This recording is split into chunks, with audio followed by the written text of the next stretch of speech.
In America today, we have white supremacy. In the Torah, we had Amalek.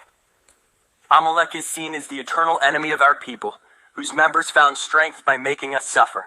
Therefore, when the Lord your God grants you safety from all your enemies around you, and the land that the Lord your God is giving to you as a hereditary portion, you shall blot out the memory of Amalek from under heaven. Do not forget. Our rabbinic sages parse these sentences and derive two distinct meanings. Blotting out the memory of Amalek is a military command, literally to destroy Amalek. Now, facing today's Amalek, we are reminded that the Torah calls us not just to escape, but to extirpate Amalek. We are commanded to do real and literal battle against it. That means coming off the bench in the fight against white supremacy. It means putting our reputations and our money and our physical bodies on the line.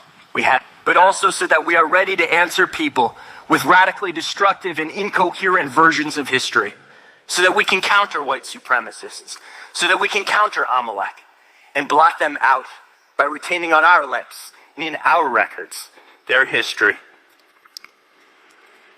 By being bearers of history, we can help guide the future.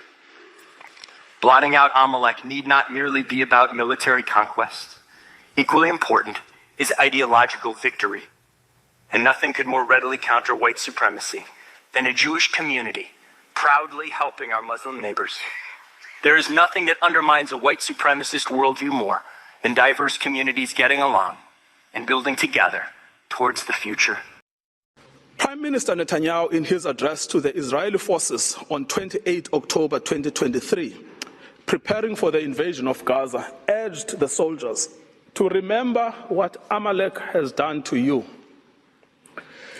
This refers to the biblical command by God to Saul for the retaliatory destruction of an entire group of people known as the Amalekites, put to death men and women, children and infants, cattle and sheep, camels and donkeys.